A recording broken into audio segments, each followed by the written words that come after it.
Hello, Cyclekart fans. I've got my I've got the outside body here off of the Vulture. This is my Cyclekart, and I thought I'd take you through it since this might be one of the last times that I have the skin off, and since I can basically consider it now done after 8 years of working on it. So I guess the first thing we should talk about is the fact that this is basically made of garbage. It was started at a time where I didn't have a lot of money and I was using scrounged materials. So you can tell right from the get-go that the frame here is an old ladder. I actually took an extension ladder and I glued the rails together back to back, creating an I-beam, and that's what's running down both sides. Then you'll probably notice that this kind of an extrusion, I have a lot of that stuff on here. There's this bit of aluminum, there's that for the body cross member. Those aluminum extrusions also made the pedals, some of these supports. And let's see, there's one cross member at the front and a bunch here at the back. All this aluminum here all came to me from a company that I used to work at where I bought their scrap aluminum. They used to make solar docking for commercial solar panels, and I bought some of their scrap extrusions. What else can I say? The front suspension consists of these longitudinally mounted leaf springs. They basically just they hold the front axle in place. You can see when I move it that way. To move the front axle in place, the front axle is made of a piece of angle iron, and the spindles, I believe, are ATV spindles. I bought them at a place called Cycle Salvage. Not very cheap, unfortunately, but they have been really good in the sense that they have not broken. In fact, if you check some of my earlier pictures and videos, you'll see that my front wheel, this part of my front wheel, broke during a race before the spindle broke. The spindle still hasn't broken, actually, so they're quite strong. Then you can see that this, well, I guess we'll go in order here. That's my battery, because my Cyclekart now has an electric start.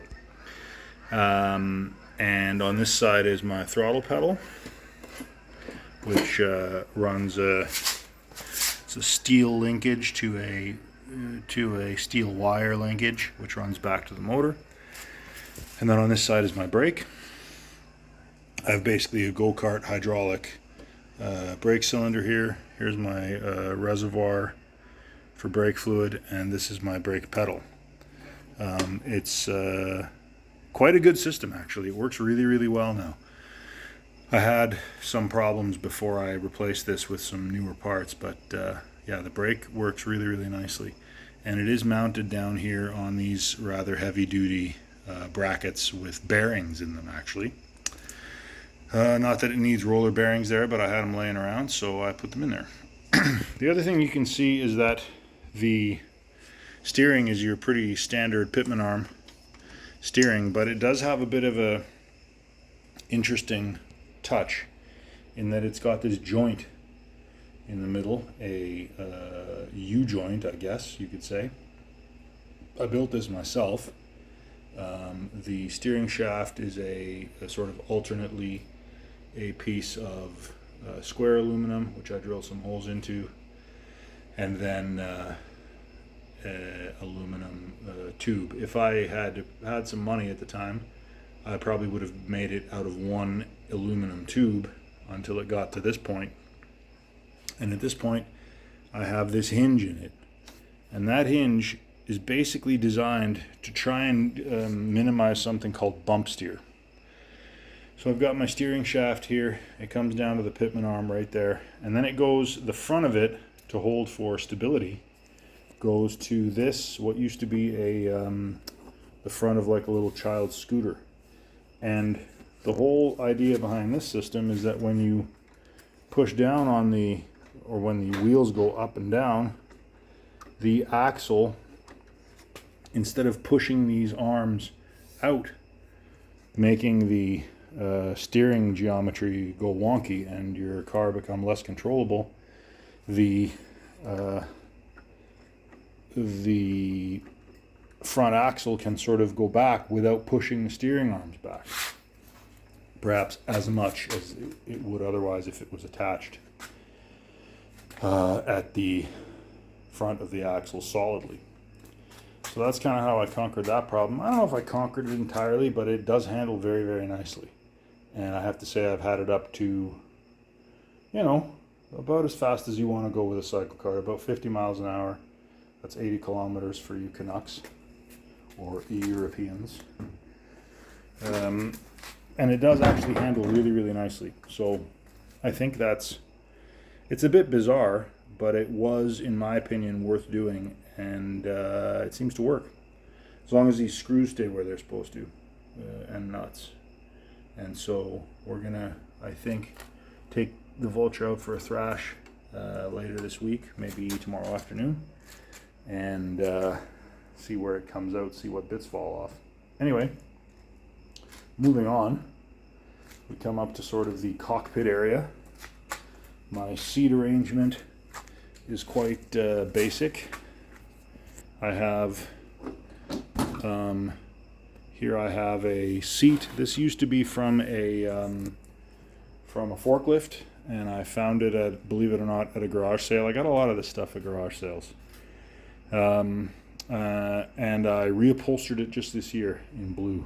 I think it looks nice. The original cars, I think, had a plaid. Some of them had a light gray, and some of them did have a blue.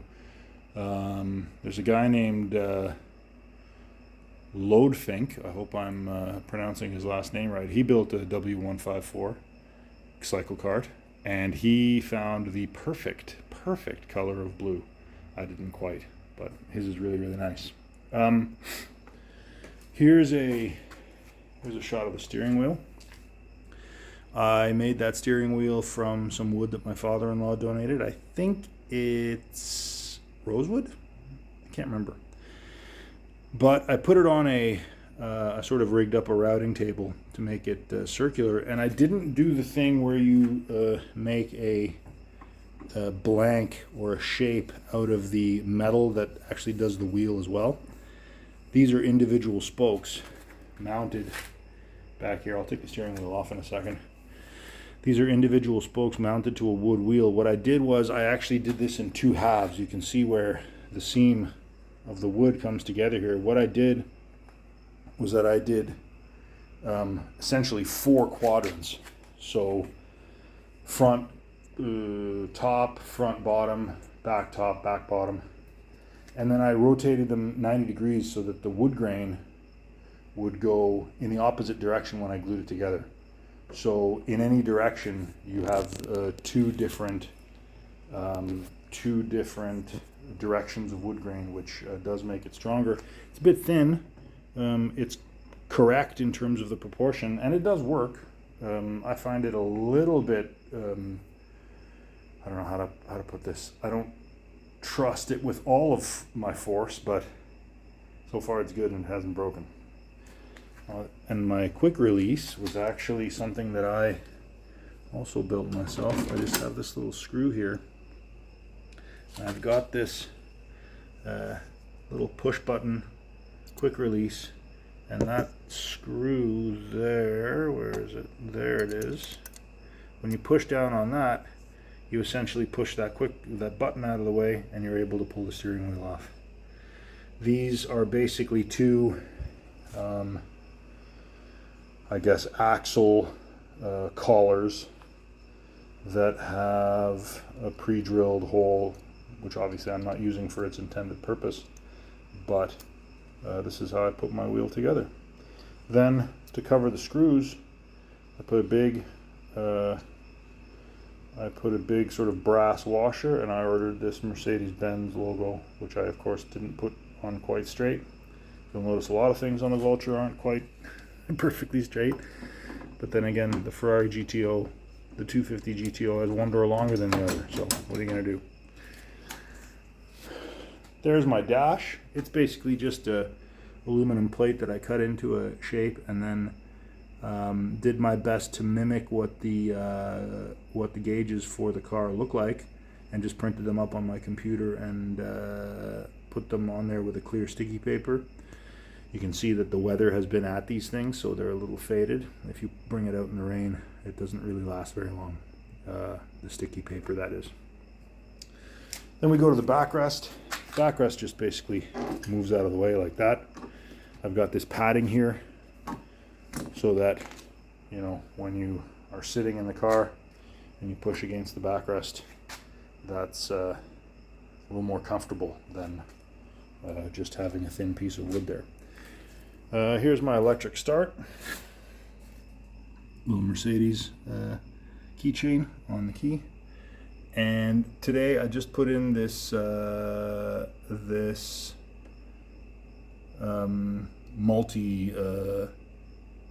multi-functional meter, says it right on the front there, and it does RPMs. And I have a little trick that you have to know when you're installing this thing.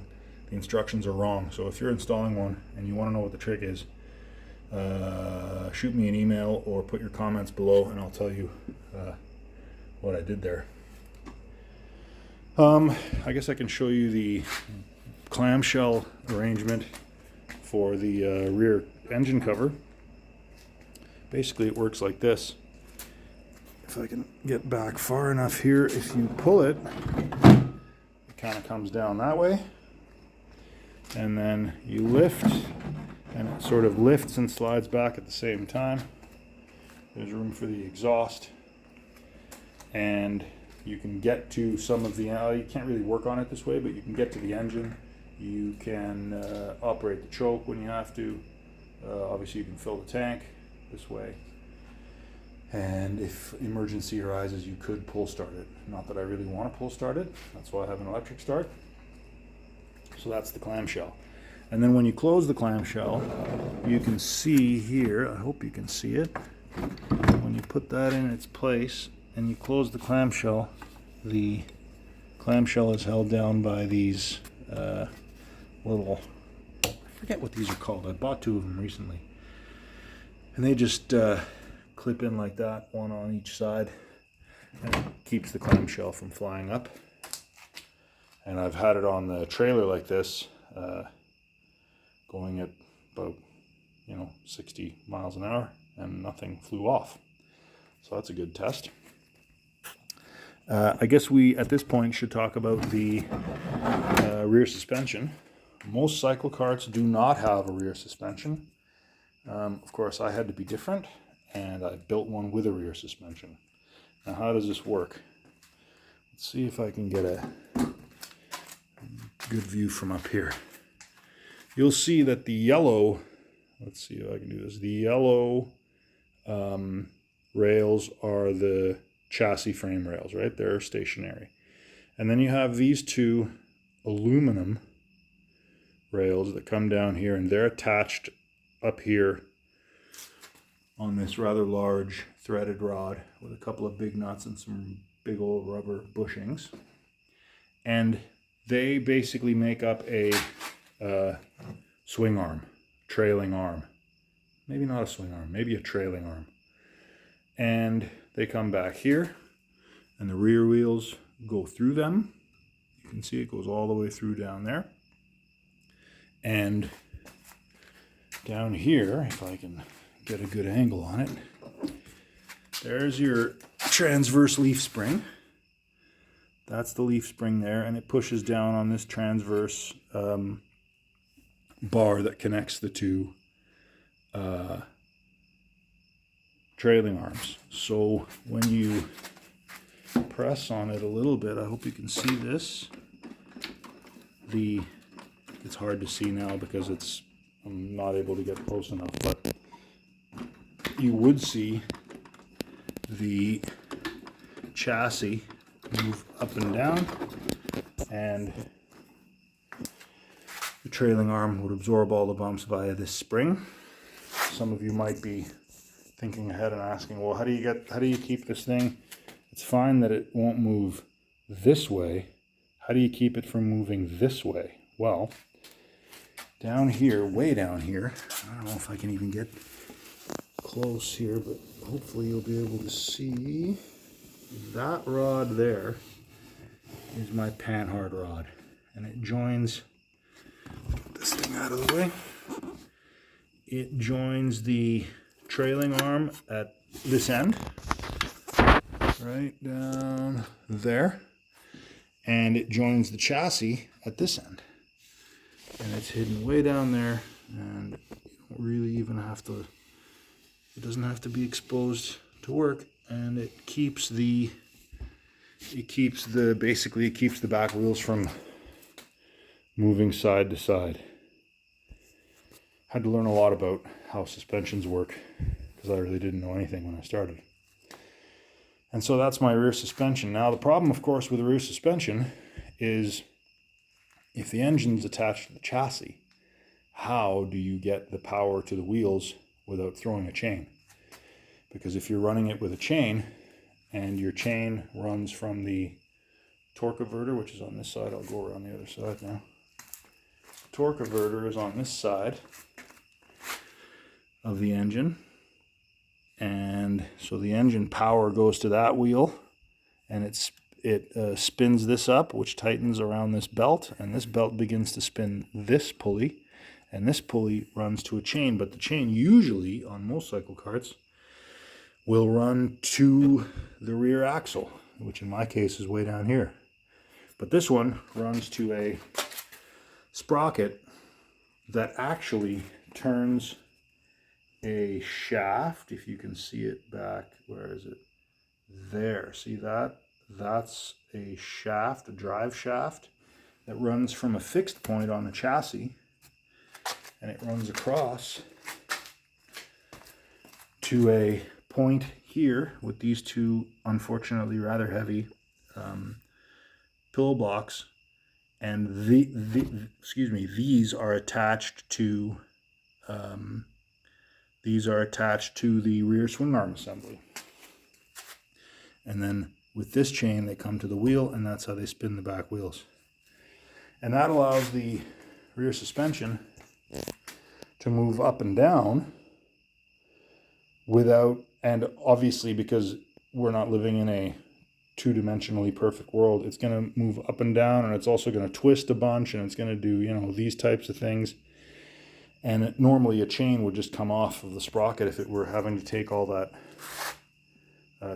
movement. But in this case, since the motor is attached to the chassis, and so is that first sprocket, then the shaft comes along here. You can see that it's not only a universal joint shaft on both ends, but it also has a slip in the middle. I had a guy shorten it for me a little bit. Turns out I didn't really need to shorten it, but he shortened it anyway. And I think it's over mass for its job. I think it's much, much stronger than it needs to be. But I guess if you're going to have one part that's really strong, it may as well be that.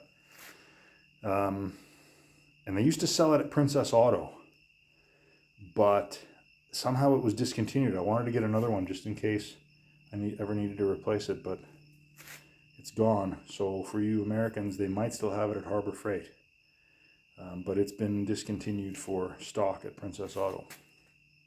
What else can I tell you? Yeah, it's great fun to drive. It handles beautifully. The rear suspension really does make a difference.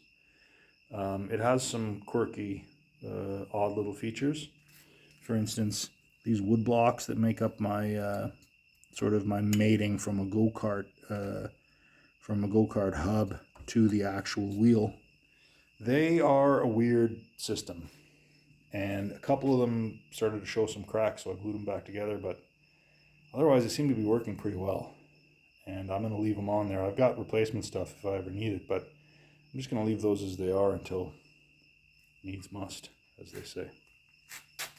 And what else can I say? Down here, you can see my motor. I've got a Tillotson 212 prepared for me in a racing mode by Canada. God, I'm gonna have to put it in the subtitles.